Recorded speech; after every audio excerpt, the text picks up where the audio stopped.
Why choose a Sleep Number smart bed? Can I make my site softer? Can I make my site firmer? Can we sleep cooler? Sleep Number does that. Cools up to 8 times faster and lets you choose your ideal comfort on either side. Your Sleep Number setting. Enjoy personalized comfort for better sleep night after night. It's our Black Friday sale. Recharge this season with a bundle of cozy, soothing comfort. Now only $17.99 for our C2 mattress and base, plus free premium delivery. Prices higher in Alaska and Hawaii. Check it out at a Sleep Number store or sleepnumber.com today.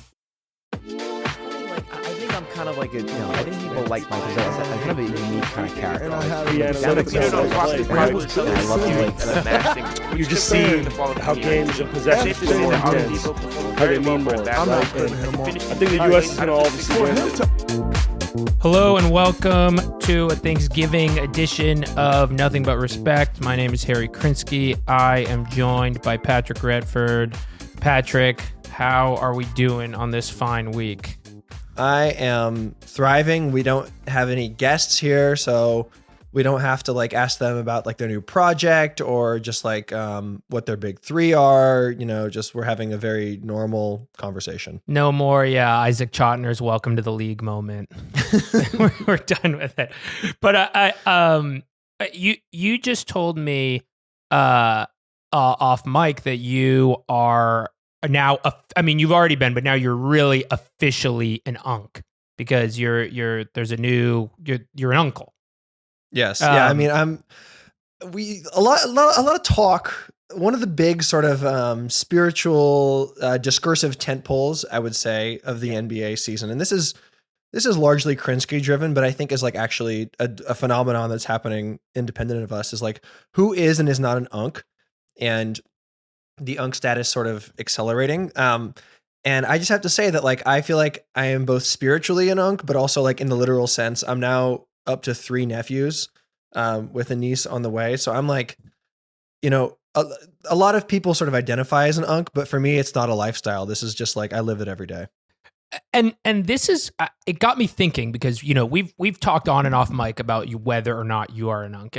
And this is something, I think this complicates what I'm about to say complicates this entire thing is, I've been blessed as part of this podcast to meet a bunch of new people kind of in this extended maybe Defector universe. And one of the things when I'm talking to my New York shooters that I have heard so many times is the phrase Tommy Craig's coaching tree. Yeah. And it what it makes me wonder is if Tommy is your unk and you are unk, what's going on there? Who's on? Well, every unk was a Neff at one point. It's sort of beautiful. But what is he? Is he OG now? And I haven't I need maybe he's got to come on to explain whether he identifies as because I met him very briefly and he didn't strike me as a cousin of OG is washed, and he did not strike me as washed. No, he's not washed. Me as a lively, energetic, firmly unk. I feel like what you're sort of positing is is the unk status is sort of liminal space. Is it something you pass through, or is can you arrive at unkness and sort of have that be a state you inhabit for a while? Because I really do think that because obviously the unk projection is largely a Neff phenomenon. It's people who are I'm 22 years old and unmarried, chat, am I washed? That's the kind of right paranoid. Right. Oh my God, I'm 25, I'm old. Yeah. It's yeah. No. But I think it's interesting to look at the unk from the other side of imagining, Tommy is basically our age. He's not washed, but imagining someone much older being am I still unk? Do I still got it? Whereas I find the category is as much a sensibility as an aging thing. And I think one can remain an unk forever, basically. I think there's probably some octogenarian unks out there. Yeah. And it's especially complicated by the fact, and this is actually a great intro riff because we will be discussing kind of media and new media a lot on today's episode. And I think it's especially a product of when you are much like LeBron's PEDs have extended his career, when you are interested in new media and you build your career around being at the cutting edge of new media, that extends your period of which you could conceivably be a unk or a big bro, because you're like you are interested in youth. You are interested in like what's next. And like, you can either you can go hello fellow kids, which is like undignified. And surely every unk is worried at some point that they are hello fellow kidsing, but usually a tasteful unk is not doing that. He's just, or she is just sort of like interested in the youth. Yeah, you've identified a sort of key feature. Like, no unk is an island here. Like, the status of unk necessarily implies a nephew. You know, like it's like a two-way street. Like an unk is a state of dialogue rather than like an endpoint. Well, and in the way that and this is, I promise, the last stretch of this metaphor, but in the way also it's Thanksgiving. Like, uncles are a famous topic of conversation around the Thanksgiving table. That is so this true. is something you should delight your family with. Like, if you have like a cousin who's like a year older than you, just be like, you're unk, and just see how they react. Yeah, exactly. Well, the last thing I'll say is, in this, one of the great generational divides, at least I find with my parents, is they're always like, find a mentor. And I'm like, I don't even have a career. How would I even find a mentor? Find somebody who's did my job 10 years ago. My job was created 3 years ago because of technological advances. And so my point being, I think there's a great mentor anxiety here. I would love a mentor, but in the way that these apparatuses are less formalized and more diffuse now, I don't have a mentor. I just have a constellation of unks. You have a network state of unks. I have Rhizomatic unks. Well, yeah, it's almost like what we're experiencing is sort of a crisis of unk production in a way. Yeah. No, you're right. There's simultaneously too many unks and not many unks. Okay. Anyway, another thing that happened over this week is that we were. I think this happens all the time. It's like, I needed to, at various points, catch up on some basketball. I was like, going to meeting with my various unks between 7 p.m. and 11 p.m. And I was like, okay, I missed today's basketball. Like, I am interested in catching up. What does that look like? And I don't mean interested in catching up. I mean interested and not professionally obligated. That's a different thing. Like, I just mean like, oh, what happened in the NBA today? And it got me thinking about how that is the model in which you would decide how to do that, or like what direction you would do, what tools you would use to catch up on basketball over the course of a night or a 3-day period or whatever, has just changed over the course of my time watching basketball. And at the same time, I was looking at The Ringer this morning, and I saw that Michael Pina wrote a piece that, from a very different side, got at the same idea, which was it's a new column, and I think it's a great idea. It's 7 plays you missed while scrolling was the conceit of the thing, which again I think was very smart by Pina, because it is getting at this irony that the promise of scrolling is that you would catch up on all the stuff, but now you're actually missing all the stuff because you're like getting distracted by various psyops and like slop and like, House of Highlights ancillary content. Yeah, I was trying to convince Sora that images and videos of Tommy Craggs were sort of IP worth marketing, so that I could make videos of him, driving an old school car around Lake Merritt, and unfortunately they wouldn't let me do it. Right. And so it just like, I feel like we are in a period of like chaos around the kind of, I just want to catch up on what's been going on in the damn association. Do you experience this anxiety as well? Like what have your like patchwork tricks been? Like, when you need to catch up, what do you do? This is like a great question, and was essentially like the operative question behind me writing this like insanely long story about like the state of basketballing a few years ago, because basically like the premise of any sort of like secondary content that like derives from the original source of NBA basketball is basically like premised on these two arguments. One, the much stronger one, is that like not everyone is going to watch every game or even of like their team or a player they like that basically the like mass of basketball out there is simply too much. And the second part, which is like, you can extend this as far as you want, but I think it holds true, is that like there is a value in understanding like, you know, however much like you want to say you're like a Houston Rockets fan, you didn't watch the Nuggets game, like that's worth catching up on. Or, you know, you're like a national podcaster and you need to have an opinion. Like Zach Lowe could ask you and be like, what do you think about the Rockets pick and roll defense? And you have to be like ready for that. Right. And what I sort of like about this show, and this is something you made explicit about a year ago, is that like, we don't really have to maintain the legal fiction that we like are aware of every single thing happening, that there's like a subjectivity to it. So like, for example, this weekend, I watched 5 minutes of the end of Nuggets Rockets on my phone after getting back from a dinner to celebrate the NEF. So basically what I did was I read this Pina story. I thought it was great. I've liked his work for a really long time. I will scroll the NBA Instagram page. Amazing. And that's a funny thing too, because there's a lot of highlights in there, but like their editorial lens on what highlights matter and what is cool is like kind of busted, because it's like there was this play where it's like big slam by Cooper Flag, and you watch it and you're like, he's just on a breakaway like doing a wide open dunk, like this shit sucks. But then you're like, why is this worth highlighting? And you know, I look at the box scores every day. I know NBA Reddit is like a very valuable resource here, but I find their sort of I find their way of understanding basketball to be somewhat alienating sometimes.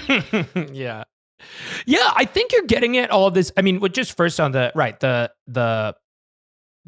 arms race to like who can watch the most games. It's certainly an exercise in futility for the editorial aims of this podcast, but it is. I also just like think it's generally a exercise in futility. Like if you are covering the NBA, unless you are like, you know, one of like 17 writers in the world whose like job is to cover the entirety of the league on its face, and like that's your whole thing.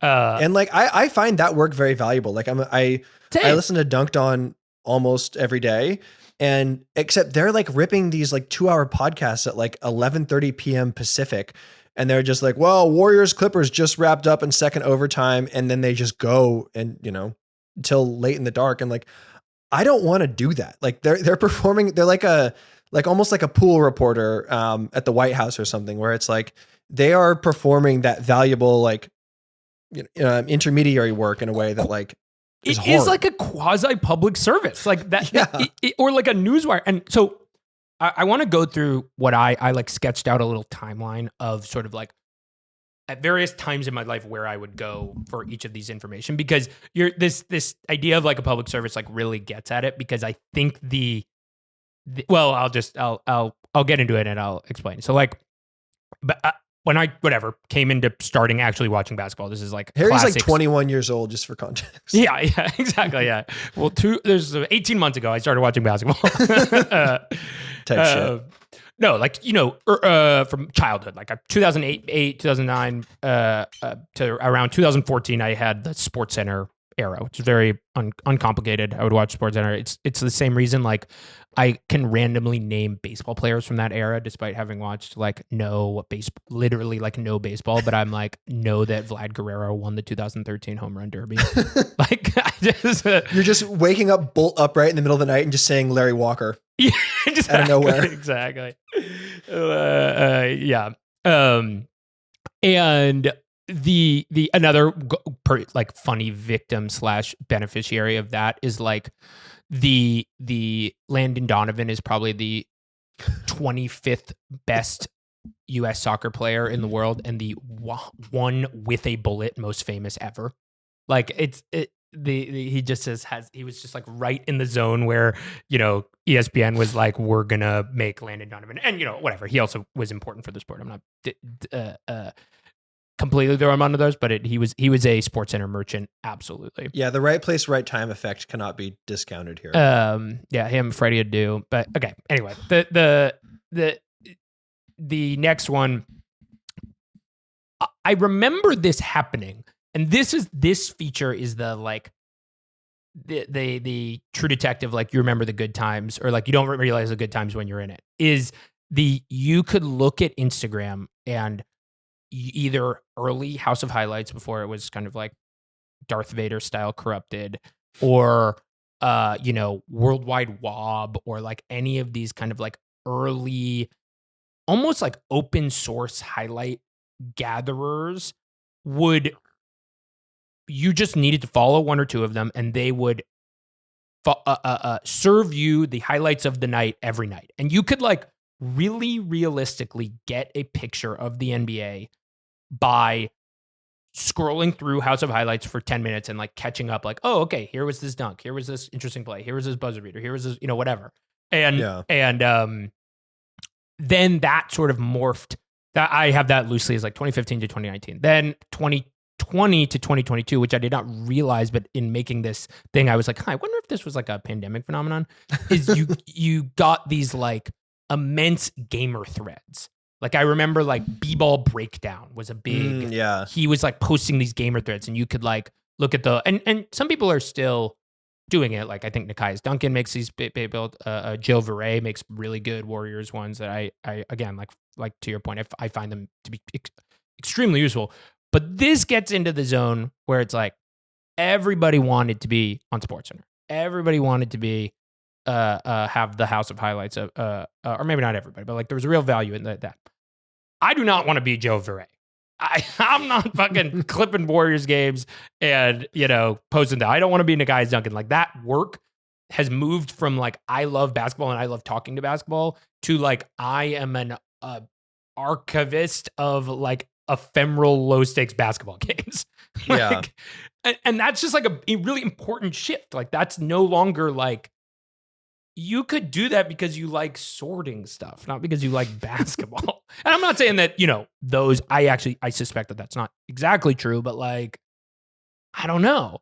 And then I have this after this where my sense is that group of people who were making these Twitter threads that were like whatever, the great land grab of being successful about that ended. And then you get this point where you're like, if you're a Nikias Duncan or a Joe Verret or whatever, or a future one, because those people have established themselves, like, why would you continue? Why would you do this? Like, why would a young person try to just serve out objective, or not objective, but just like these clips of basketball games? Like, that somebody else is going to do a second order thing where they editorialize your shit and get way more views and way more famous. Like, what's the point? And it's like, I don't know how to contend with that reality that like, it just doesn't seem like a smart career. It is literally a public service to like, just do the baseline consensus reality of like what's going on in basketball. Yeah, I think like what you're describing is sort of mostly coterminous with like the general post-consensus reality era after 2021 that we've kind of like talked about in the show. And also like, this is where you get into like both the rise of TikTok as like a place where this happens, but also like as like a thing that forms this kind of new editorial sensibility, which to me is most cleanly summed up in the ubiquity of the Reel app among people under 25 years old. Have you seen this thing where there's just like this makes me feel 7,000 years old to like even talk about this, but like where it's like screenshots of like a guy's box score with then like 3 or 4 emojis or hashtags like ethical bucket or like it's crazy cold shooting night with like the freezing face emoji. And there's like an interesting thing going on there where like, I think I'm a box score berry. I'm always looking at that shit every day. And like, I understand that that's not like, I look at that as a way to not totally understand the basketball game, but like open the conversation, like get a sense of an accurate, rough way to understand what happened. Whereas I feel like what I see when I look at these screenshots is basically like, this is meant to like substitute the experience of a basketball game. Like you could look at this and see that, wow, Jalen Duren, ethical hooper, 10 of 13 buckets, fire emoji, poop emoji, and be like, that guy had a great game. And you don't need to watch the game. Like it's sort of a, and I feel like I'm saying all this because I feel like that's a somewhat representative example of this like epiphenomenon of basketball content being like another degree removed from the actual game itself, which I think like sort of makes sense because anyone younger than our age is mostly just consuming all of this on the phone. Whereas like a 2.5 hour long basketball game that you sit down for in front of a TV is like so far away from the experience of how so many people like interface with the game that like, of course there's going to be these big changes in like the consumptive and productive modes of basketball, right? Yeah. I mean, I also, this is like so basic, but I do think it's true, is that the way the internet, and this has only increased, like the internet weights novelty and above many other things, which, you know, I run into this when I'm doing like podcast consulting or something where like there's a certain kind of like, there's the straightest way to get somewhere. Like I want to make a show about basketball, or I want to make a show about, let's just say football.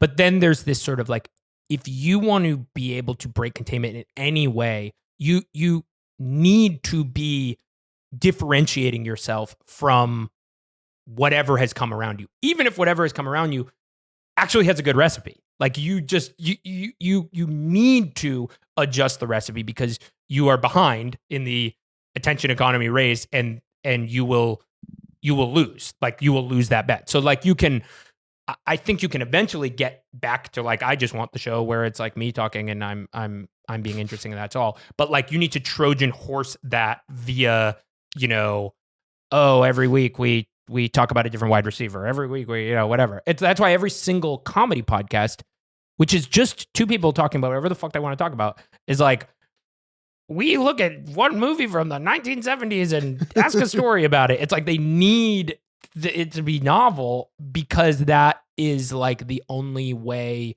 to kind of break through this like automated gatekeeper apparatus or whatever. Yeah. It's like even though like, to use a sort of painting analogy, like the thing in the frame is fundamentally not going to change. Like you and I are not going to invent like a new form of painting here, but it's Right. like, it's like the frame you put around it is like the thing you have control over. And that's the like, that's where so much I feel like of the branding and sort of energy goes, right? Totally. And then the last thing, or maybe not the last thing, but like another part of this is like of the last 20 years, the defining, you know, inspiration points for sports media, especially, but a lot of media, is people like, you know, Deadspin, Simmons, Barstool. Like these are things that were fundamentally meta textual things. They were like they were assuming that everybody was consuming the basketball and then riffing on it, or were consuming the sports and then riffing on it. They were also like their main differentiator, and it's so funny to like, it's become a trope at this point, but it's like they were just covering it as a fan. They were acknowledging the fact that they were infecting or injecting their personality, et cetera, into the whole thing. And you in this arms race, like the only way you can go is more of that. Like, because you can only inject more personality. You're not going to win by being like, I'm Bill Simmons, but instead of making pop culture references, I make no pop culture references. Yeah. Yeah. And it's like as the original source material is like increasingly, like the market on that is increasingly cornered. Like you and I are not going to explain basketball in a way that like people can't find at all these other places. It's like you sort of have to be slightly more derivative. You have to like explain the people that are doing the explaining, or like, you know, like zoom out one layer back, which like maybe that's annoying for people. Like maybe people will listen to this and they'll be like, I just want to find out like, are the Magic good or not? Which like, I guess no is the answer, but also like you can find a better and more interesting answer than that elsewhere. Right. Totally. And yet, and so like, totally. I mean, there's plenty, like all those, it's sort of like a tragedy of the commons thing where like all of these deeper and deeper kind of like meta textual, like getting farther and farther from the game, like when it's done well, I like it. Across the board, it's like Totally. it's great. Fun people who can kind of like do these extended riffs, but nobody is incentivized to just call it down the middle. Like it just forget like, oh, there's no objectivity, whatever. There's just like not even like an individual value prop for doing that. Like it's very strange. I mean, and I don't know how we would. It's funny that you go to the NBA. It was funny that you were saying, "Oh, I go to the NBA Instagram," because it's like, yeah, they're the only ones incentivized to like create some kind of base level, but even them has a spin where like they want their rookies or their high Nike selling people or whatever. Or they just want like uncomplicated Instagrams. And in some ways it's like the Dunked On example I think is very interesting because they are just engaging with the primary source material. And like, in some senses, it's like actually kind of strange to listen to like a podcast that is like, doesn't really like acknowledge the existence of like other basketball media in some way. Like they talk about reporters and the stuff they do, but it's like, as someone who's like understanding of and like interfacing with the games like through intermediaries, it's like kind of refreshing in some ways to just have them like just go straight to the source. And like, again, you can only do that in an effective way if you are doing it in this like public service style way. I mean, obviously they make a lot of money, but right. But that public service in the like clout. Like we need to all like collectively agree to like give a sprinkle of decentralized clout to like people posting on video clips on Twitter that you can react to. I don't know the answer, but changing topics slightly, but still in this like media universe, I wanted to ask you about TBPN. And let me. Yeah, we should explain sort of like what I have takes, but me as well. What is TBPN?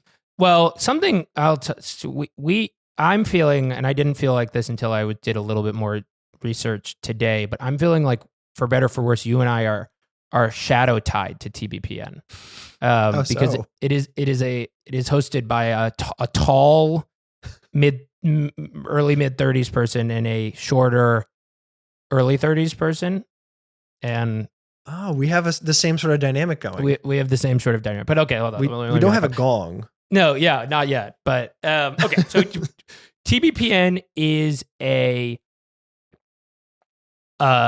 Los Angeles-based video show that broadcasts Monday through Friday that covers tech and business and enterprise and culture, and it's hosted by these two guys. The pod is. The show is it's live streamed, and it is, by most accounts, seems to be a like pretty serious phenomenon in Silicon Valley and in like circles that cover technology. Like I personally do not really listen to it, nor do I know a lot of people that do, but like everybody who I talk to in that world is like, oh, TBPN, like they're the thing. They're pushing the they're like the hottest media property covering tech. And it's the show. There was a great New York Times profile about it, and then there was also a good Business Insider profile, and many of them. A few things that come to mind. Top line is like they get often compared to SportsCenter. They're covering business like it's sports. And then kind of this techno optimist spin, enterprise optimist spin on covering tech. Those are, I would say, the main, like at a 30,000 foot view. It's this 3 hour, roughly 3 hour live show every day that's like very jovial and funny and SportsCenter-y and covers tech very optimistically. I sort of first found out about them because they would post these like Bleacher Report style graphics of like the 73rd most important person at OpenAI, like taking a job at Meta, with like a traded graphic under like a picture of like kind of a nerdy guy in glasses or whatever. But it's like, it's sort of treating the like the talent transfers and movement within tech kind of in the same way that people would talk about like NBA trades or whatever, which like, I think if you're in that world or like interested in the business or invested in the business, like is probably a very interesting way to have this covered because those people like don't really have public profiles. But I think that one of the shows, maybe their only interesting argument, maybe their most interesting argument is that like that is worth taking seriously as like a public service.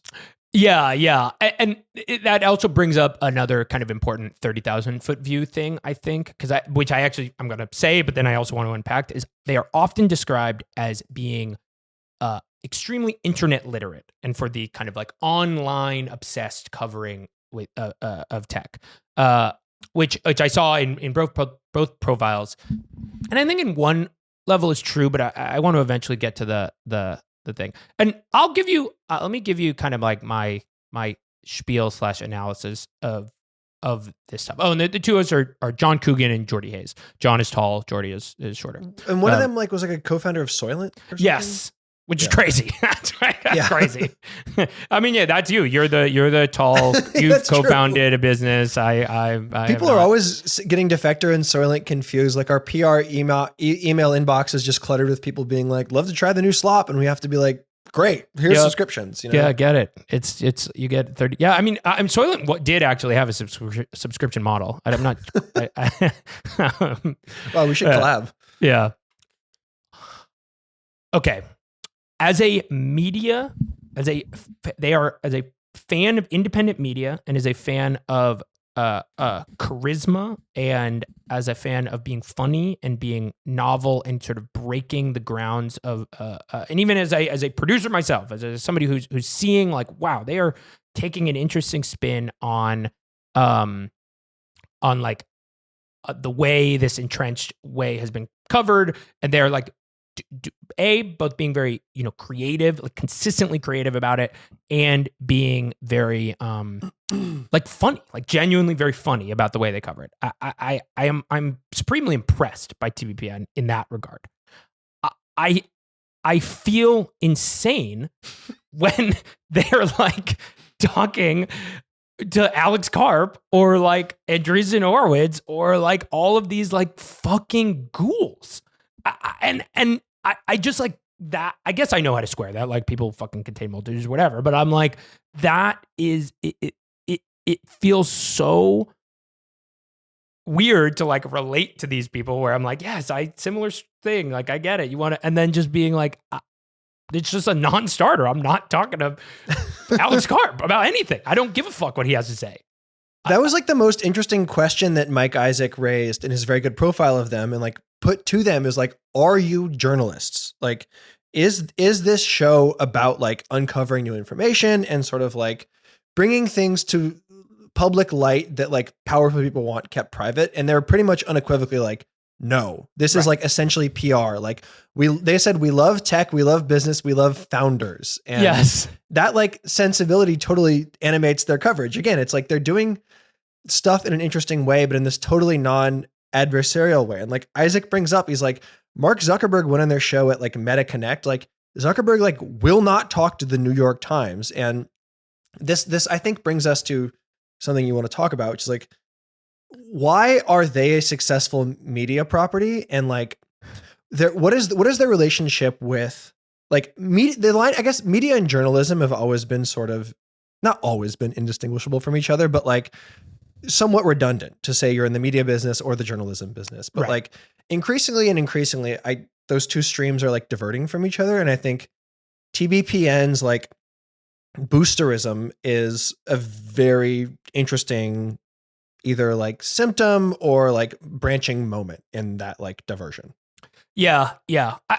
I have a theory about this, about why, because my short answer for why I think it works is because I think that they have the juice. Like I just think if I had good broadcasters, they're just funny. Like period. That they're funny. They're charismatic.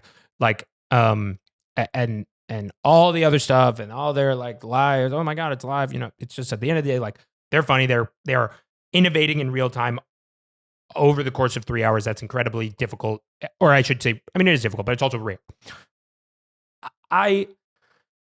There's a larger thing here that I'm shooting a little bit from the hip here, which is that I my experience with extremely internet native people has changed over my 10 years of being an adult from when I was 18 2 months ago to when I was whatever.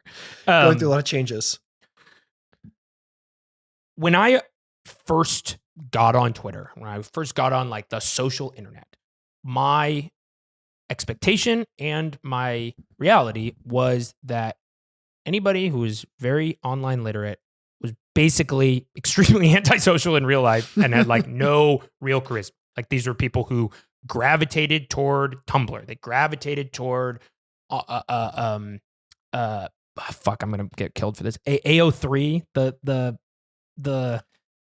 the thing where you write the fan fiction. Like these are folks who I used to always joke that I was too cool in high school to be as successful on the internet. Which I'm joking, but I am kind of serious in that, like, that was the general thing. It was like the internet was this emerging subculture, and people who were more inclined to like want to be alone on their computer after school were the people who were really online literate and understood the world better, whatever. And that like the outside world as it exists in space is like the prime thing. And then like digital architecture and the digital world is like the strange subculture. It's like on the fringes. Yes. And then as is well documented, like there was this kind of this flip. A lot of people made a lot of money being successful and literate on the internet, whatever.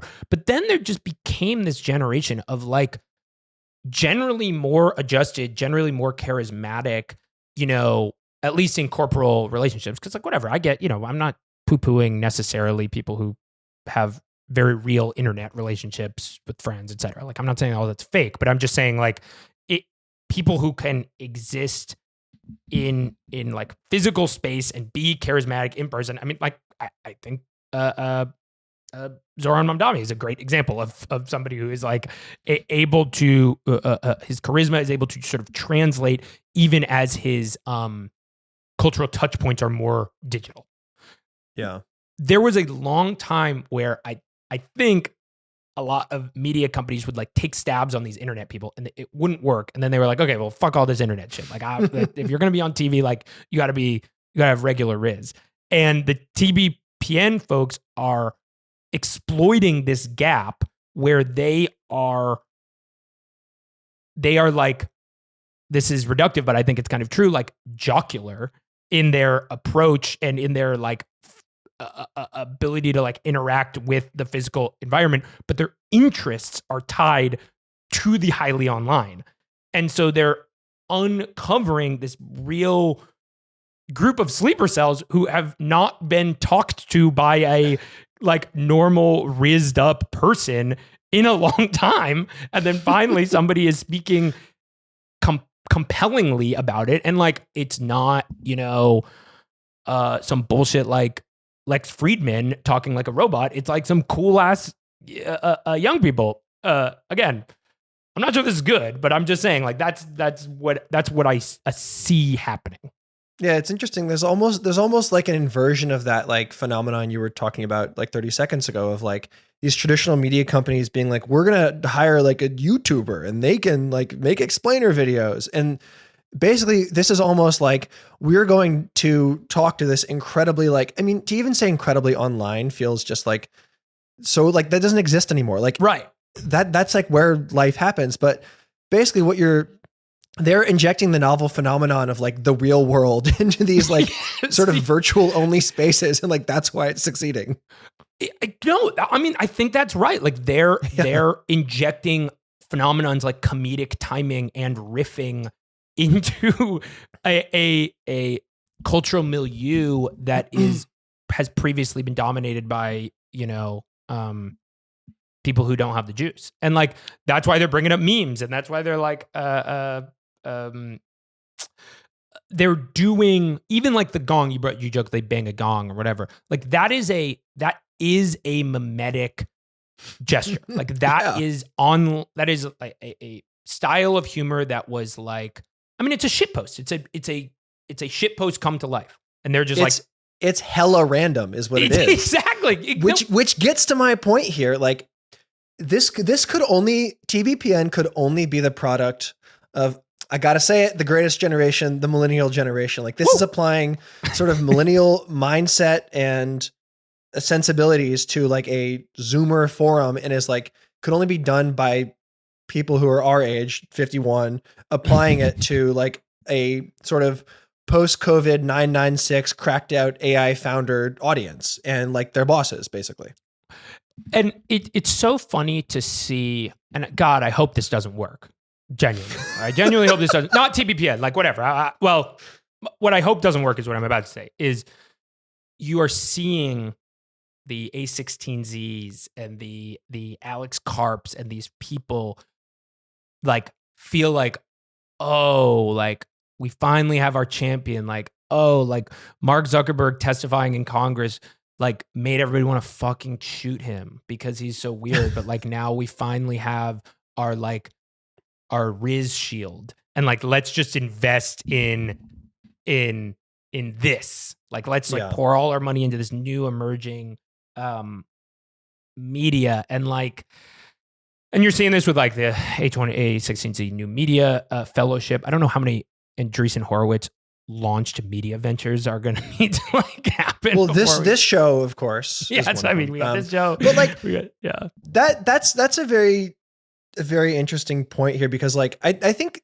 one of the things that comes up a lot in the Times profile, and is certainly like one of the main things I was thinking about it, is like, what is this show and the world it comes from's relationship with mainstream media? I think there's this like tech famously has this like extremely antagonistic relationship with journalists and with media in a way that like the coal industry doesn't necessarily. It's because that like media and tech companies are like much more direct competitors than basically anything else, because they're both in this like business of reality creation. So on the one hand, you get this like sort of schizophrenic relationship that like OpenAI, which is worth, $1 trillion, they talk, the way they talk about like the New York Times or mainstream media, which is like wheezing and like kind of in a bad place, is that like we're these little guys, and they're these like huge schoolyard bullies bossing us around. And it's this very like this understanding of the power of mainstream media that is like very out of step with like the actual like influence they have. Like they still talk about like podcasts or YouTube or like Twitter guys as like they're the rebels. They're like coming up from the underground, despite like, again, Lex Friedman having like millions and millions of dollars and being super powerful. And like the TBPN new media map, which we should link to in the show notes, was this like incredible moment of ball unknowledge where like, I'm like, oh, they don't like care to understand, let alone like know like what's going on in actual media. Like they have the East Coast Underground includes Hellgate, Semaphore, Puck, and New York Magazine, which is like an incredible quartet of like very disparate outlets all doing very disparate things. But it's fundamentally, it's like they don't care. Like their actual understanding of both like the scope and power of the mainstream media is like really unrealistic. Yes. And then the other part that I think is sort of genius about that TBPN media map, again, is like it exists. That is fundamentally a meme. Like that, the image is designed to be shared and discussed. And there is this funny thing where, and this might get too heady, but let me give this a shot, which is like the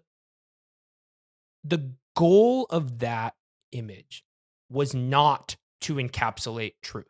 The goal of that image was to, its best, most good faith possible reading is to do, hey, here's my best kind of like vibes-based shot at a first draft that we can collectively as a like community riff off of. And like, we're never, it's not trying to be correct. It's trying to be picked apart. It's trying to be picked apart, and it's trying to be like the most interesting thing you can do is launch an interesting conversation, not answer an interesting question. And in a way, I relate to that. I do relate to the idea of like, it's not too dissimilar from the idea of being like, we're not going to watch all the basketball, so let's like at least try to like get people thinking about something interesting. Like that is again, this is why I go back to like appreciating them as media disruptors and like really not appreciating that they're interviewing these like psychopaths who are ruining the fucking country. Like, you know, and in a way, I mean, I don't want to get libbed out here, but it's like Alex Carper's like the worst fucking person in the world. Yes, like, you can't these are be evil men. These people.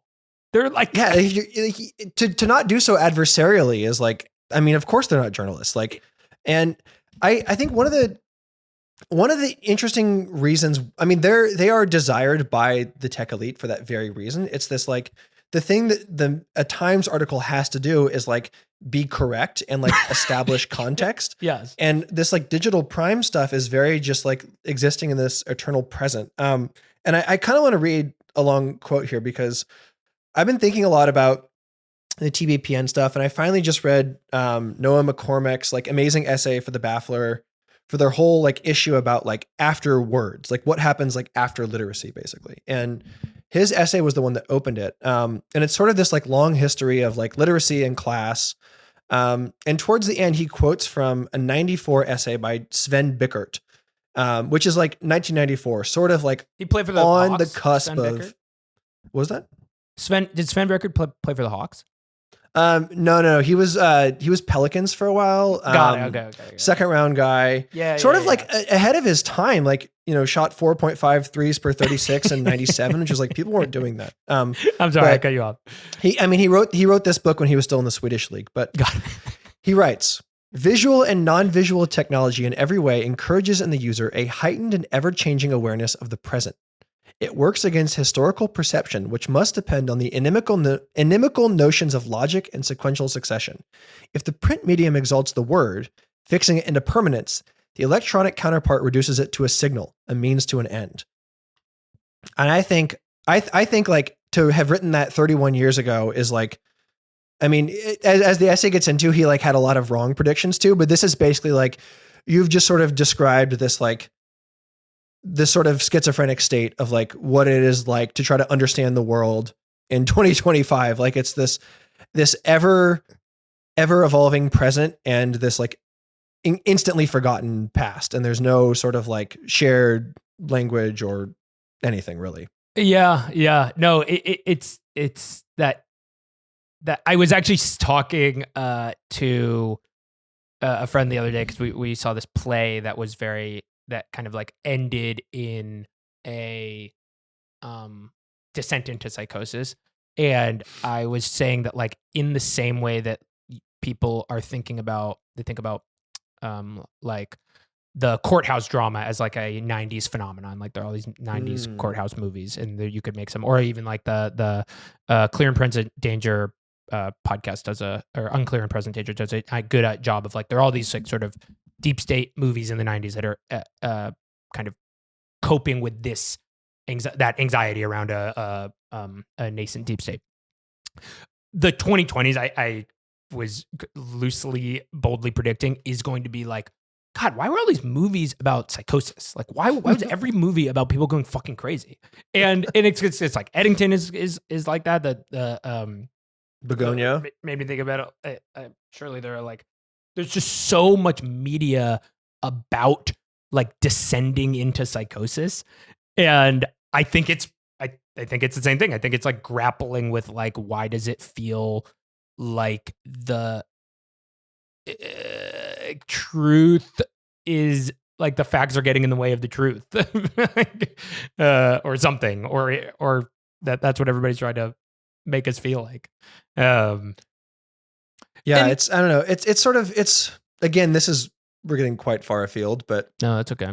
It's this kind of this early internet idea that like access to every piece of information ever produced would lead to this like great like consensus understanding of the world, that like if everyone could just understand things, we would all agree on like what's going on and could achieve some form of like utopia. And in fact, the actual effects have just been completely going in the opposite direction, just increasing fragmentation forever. Yeah. And this is a great, like, this quote. You're right that, I mean, it's, there's just a lot here around this, like the kind of the meme, and even like this is a part of the show that I don't understand. This is a straight up media phenomenon that I just do not understand. Is like who is watching 3-hour streams? Who has the time to watch these daily 3-hour streams? TBPN makes 20 hours of live content every day. I mean, sorry, every certainly week. not like, people doing 996. Dude, I mean, don't get me started about that. Exactly. Like the same bucket of people. It's like, I know. I mean, I don't know how many of my like venture capital friends who are like, oh my God, I'm working like, I'm a 23-year-old. I'm working like 9 p.m. to 9 a.m. to 9 p.m. And it was like, oh, what'd you do all day? It's like, well, I got into 9. I played on my phone until 1:45. I listened to 3 Gunna albums. And then my boss told me to do a write-up from 5 p.m. to 7 p.m. And I did that. And then I ordered sushi and then I went home. It's like, bro, that is not working 9 to 9.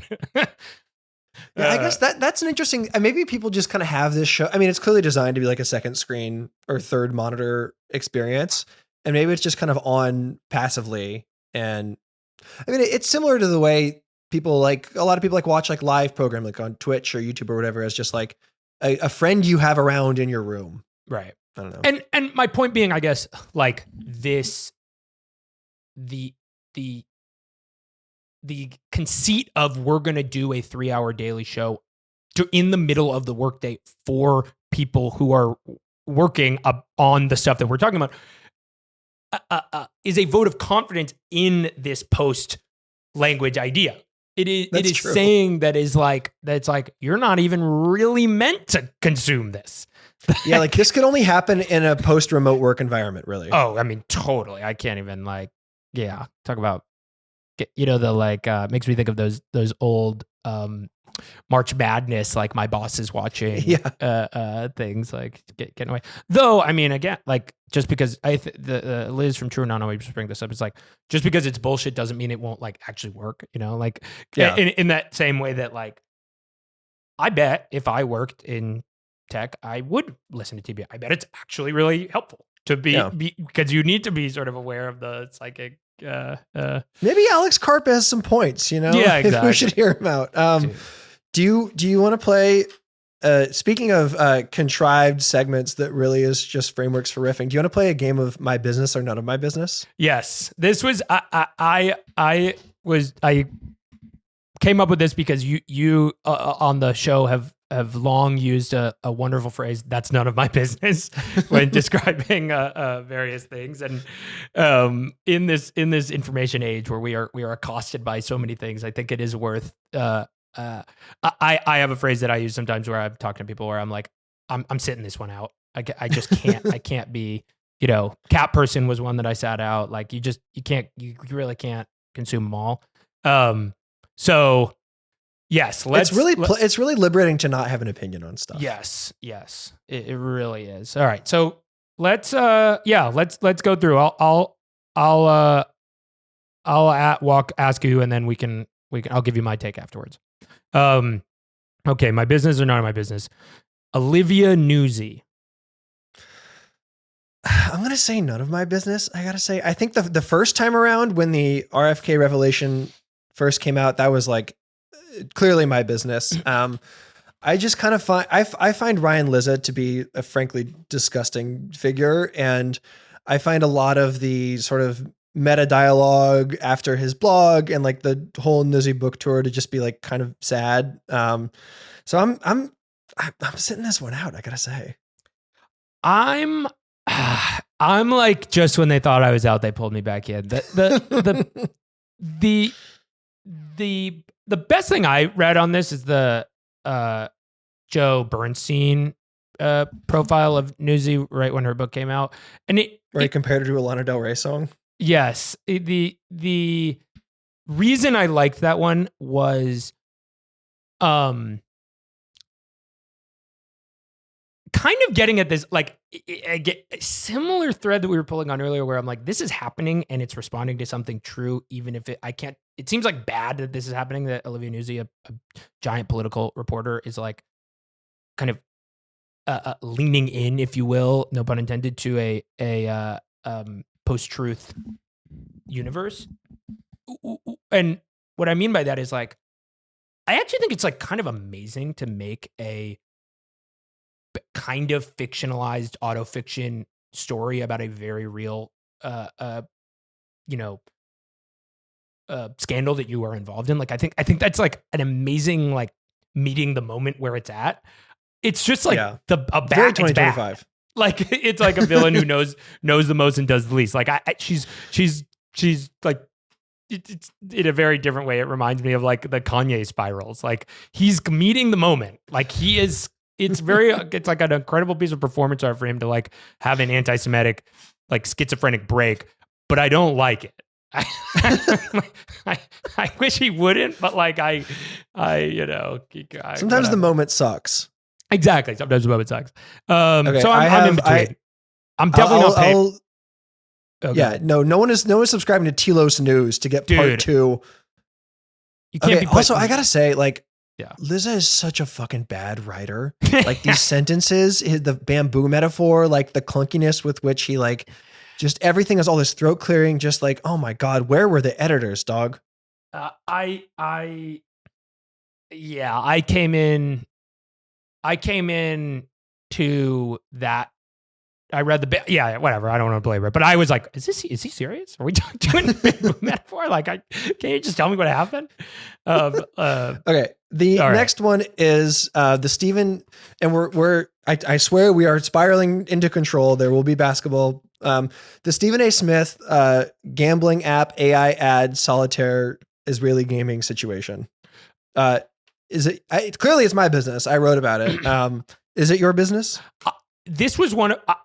It is my business, and I don't know anything about it. So, can you actually give me a primer on what was going on? Because I did completely miss this, but I was sort of like, what the fuck is going on? Yeah, a few weeks ago, a couple ESPN personalities, Dan Orlovsky, Stephen A. Smith, most disappointingly, Mina Kimes, who had the only interesting response here, all started doing Twitter ads for this app called Solitaire Cash, which is just like actually, do you remember when LeBron did like a mobile game hell ad a few years? Yeah, it was it's like that, but like scuzzier in the 2025 version. And it's like, there's all this clearly gleefully AI slop made ads, sort of making a meme of Stephen A. Smith playing solitaire on his phone during the best game of the NBA Finals last season, a game he was like anchoring ESPN's coverage of. And that, by the way, that was none of my business. When he did that, I was like, I don't give a fuck what he's doing. Yeah, it's like the guy who his whole thing is that he pretends that he understands what he's talking about is showing evidence that that's crazy.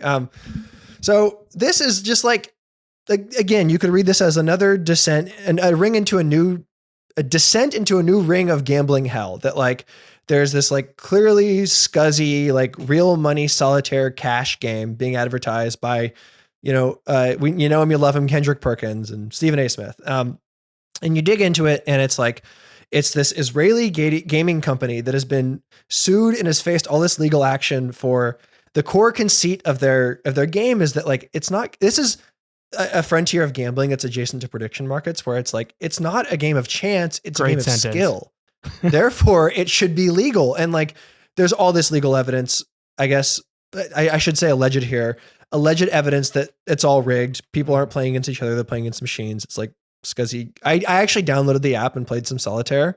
And you are not like urged to put your credit card information in there initially, but it's 100% there.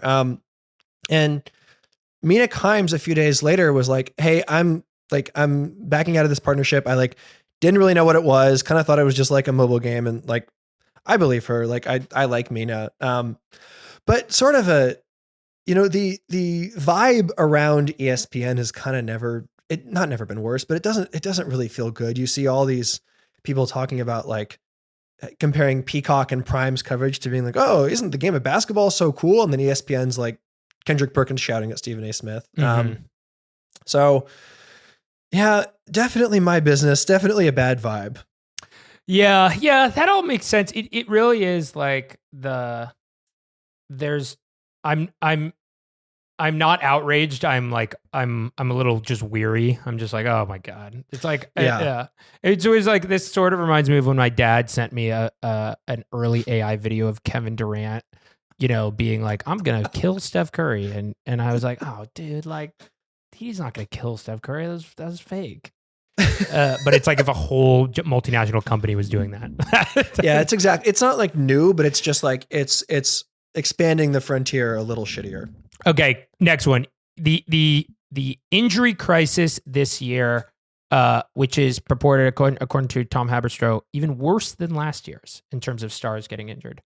Mm-hmm. I'm going to go ahead, possibly spicy take. None of my business. I agree with you. The hell yeah. I'm even like, I feel a little insane. I feel like less players are getting injured this year. I don't know what to do. That's obviously not true, right? Duh. But I'm trying to interrogate, like, what is that? Is that like, am I just like more manipulated than I think? Is it just because the Warriors players aren't getting injured? So like, I don't care.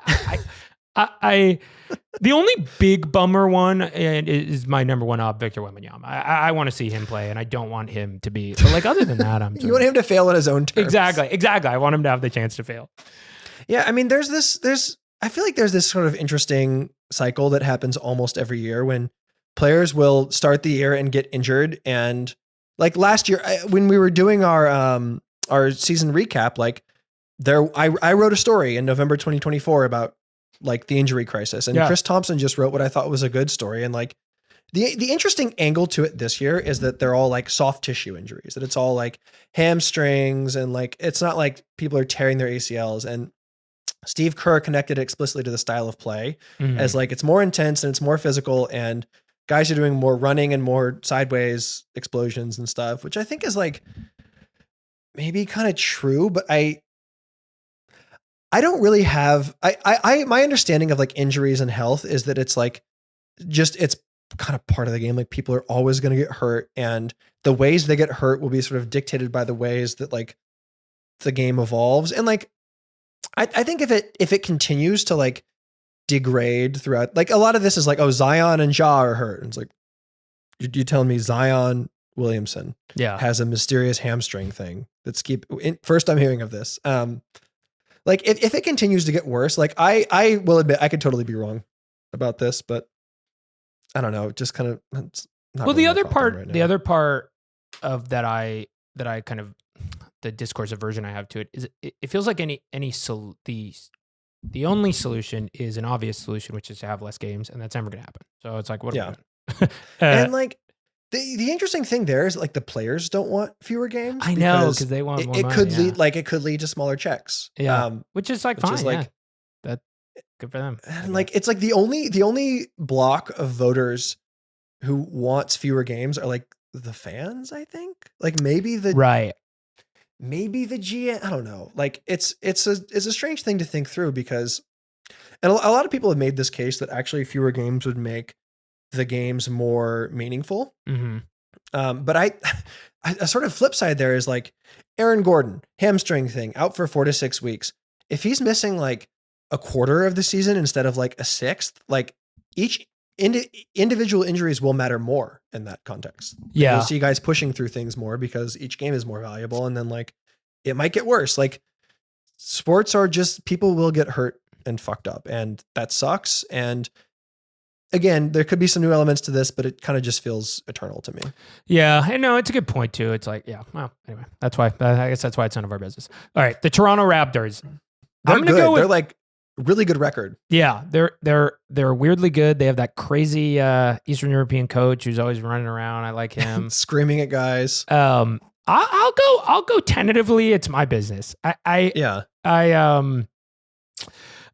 I have barely watched any Toronto basketball, but I did pick them to be very good. They were my pick internally among friends for the every year this happens.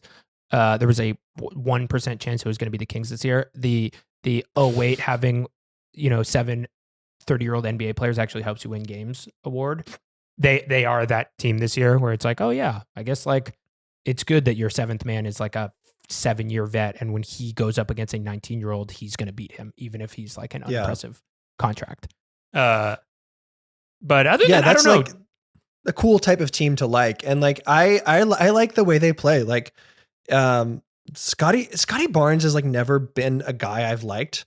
As Giddy has kind of pointed out, like his reputation as this like total smothering killer on ball guy is like not really like what makes him a great defender. Like he's just like kind of good. He's like incredibly strong and just like knows where to stand, is like great and help and stuff. But like this year he seems to have turned a corner as like a team player. Like he's just making all these cool passes and is like, the Raptors are kind of emblematic of this weak link theory kind of basketball where like their best player is not as good as like most teams' best players, but like the style they play and their ability to have all these like crazy 6'9" guys flying around is like very effective. And I've watched probably 4 or 5 of their games and like they always play exciting. Like they have the Cavs tonight, I think on national TV, like that should be pretty fun. And so in the East, where it's like there's kind of this paranoia of like the Knicks and the Magic, are they like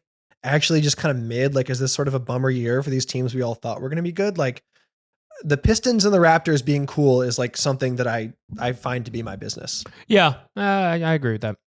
All right, okay, LaMelo Ball. Oh, go ahead. The LaMelo Ball trade demand coming directly on the heels of the Hornets family dinner at the Knipple household, where one of Khan's screaming Nerf football biting younger brothers tried to dunk on Melo on a Nerf hoop, producing what I find to be the defining image of the first month of the NBA season. A beautiful moment. I'm so glad you brought that up. Firmly my business. It's so good. It's so as a gentleman with a younger brother myself, I have lived that life. I'm LaMelo's he's must see TV. Everything. Thinking about him is must see TV. If he gets traded, I would if he got traded, whatever was the first game he was on his new team, I would clear my schedule to watch that. He's must see TV. And like the eternal question of Melo has been like, is this a Hornets thing or is he just like not a serious guy? And so imagining him on like any other team, and this is where people will say James Wiseman, number 2 pick, Warriors, fuck that, which is like true, whatever. Yep, sure. And imagining him with Steph is really fun. Yeah. But like, I can't imagine that guy playing like Houston Rockets basketball. Dude, yeah. Or like in the Jamal Mosley, like ball pressure type system. It's just like, this guy is, I mean, he's huge, genius passer, good at so many things, but like, I mean, I've come out as a hater before in this show. Like fundamentally, like I can't imagine him doing serious stuff. No, he shoots some of the, I mean, he shoots some of the worst shot. He shoots some of the, I would say like the worst pedestrian level shots, like where it's not like, oh my God, like Cam Thomas shoots like expert level bad shots where like people are whatever, yeah. but LaMelo will like inexplicably walk up with like 18 seconds left on the shot clock and just like tween, step back, one-legged 3. And it's like, dude, like what are you doing? Yeah. It's like he's awesome. he's in his 6th NBA season and the coaches are like, I think this year we're going to like teach him like what we do pick and rolls. Like the other team can do that too. And there's like ways to defend it. Are they like, I think this is the year where we teach him that like you're allowed to grab rebounds. And it's like, guys, like he's not like a child. Like he's been in the league for 6 years. Like he should kind of, not like he is the player he is, but like, God damn, like if you if he wasn't going to figure it out before, like, do you really think that's in there? Like, so definitely my business. Of course, LaMelo has used the clown emoji to describe Kelly Iko, the writer who broke this story. But like, I always believe any story, like, and clearly like, he should be, you know, if he was a serious guy, he should be asking for a trade. And that's like kind of why it's fascinating, is like that brings about a level of seriousness that, like, you know, as we talked about, is sort of the whole value proposition. Yep. All right, let's speed through the last couple. Rob Dillingham wearing a sweatshirt that says the 2008 financial crisis. We got sent this like 5 times. Yes, this is one of those moments where it clearly is identified as an NPR thing. Yeah, and in like the 19 separate group chats with you, me, and the guest is like everyone's like, "You guys see this?" So I guess it is our business. The one thing I will add to the bit of lore into this is that I looked up the company that made this, and it's this company called Praying that has actually made a number of other mimetic garments. That most notably a a bikini set that was going around a number of years Was it ago. the Father, Son, Holy Ghost one? It was the Father, Son, Holy Ghost. When you said mimetic bikini, it's like, that's the one. I will say the sweatshirt is funny, and it definitely broke contain. Like, I was hanging out at a friend's house last Thursday, and they like don't watch basketball or like know what the NBA was. And I looked over at one of their phones and they were zooming in on the image of that sweatshirt. So it's like this achieved escape velocity. Also, this prompted a previous guest to share a hilarious Rob Dillingham anecdote that I have asked them for permission to share, but they have not given it. So check back next week. We might have an update for you. Hell yeah. The next one, speaking on the Wolves, Jaden McDaniels' offensive leap. He can do stuff now. He can dribble and pass. Is that your business? It is, because he is one of my favorite role players. He is hurtling toward, or maybe elevated role players. He's hurtling toward the Harry Krinsky favorite group of people, the one-time All-Stars. I don't know if it'll be this year. Yeah. I don't know if it will, but he is a one-time All-Star if I've ever seen one. I love watching Jaden McDaniels play. Yeah, it's great. I find this sort of, I'm going to say it's both my business and none of my business. In the particular, it's like, cool, whatever. Like, I think he was kind of underrated as an on-ball guy before. The reason it is my business is like, this is an interesting data point in the like point guard revolution that's sort of defined this season that I'm trying to write about now. But like, positionless basketball has mostly been talked about as something that affects big men, but like we're seeing this year, it's really like the role of what a point guard is like never been more different. And the fact that the Wolves kind of like Mike Conley's been benched and it's like Ant is kind of the point guard, but it's like they're kind of doing it by committee in a way that like most teams are sort of socialized creation. So that's why it's most interesting to me. Hand wringing about the Wizards being too bad. None of my business. They're like 1-15 and everyone's like, this is so bad. I don't care. They're supposed to be bad. This was the only people who care about this are people from Philadelphia, because they are concerned about the media narrative around. They're Mark Zuckerberg, and they were like, tanking is good, and everybody was like, we fucking hate you. And then now they're like, the moment a team is on pace to be like around that process Sixers team, it's like, well, actually the team with Rob Covington actually was better than this team. It's like, I don't care. It was different. Sam Hinkie was weird. That's the deal. Yeah. And like, no one's going to care if the Wizards get, Darren Peterson, whatever, like no one's going to care. And like, then they'll try to be good. And like, they're not trying to be good. So whatever, they're living their truth. Last one, WNBA lottery was yesterday. The Wings get the number 1 pick for the second year in a row. A lot of mocks. This is like the instant thing you have to do. Like when the Lakers get the number 2 pick in the Lonzo draft, it's like, obviously they're going to do whatever they can. A lot of talk about Azzi Fudd, Paige's girlfriend, going to the Wings, which like I would take a big, but I don't know. How do you feel about all this? Yeah, that's a really it's my business, definitely. God, I have no idea how to think about that. The idea of drafting your star player's girlfriend as a possibly strategic move. I don't know. It'll be interesting to see what happens. Yes, it'll definitely be interesting to see what happens. As I'm a reformed Paige hater. I actually was kind of like didn't like watching. Not didn't like watching. Wow. That's not true.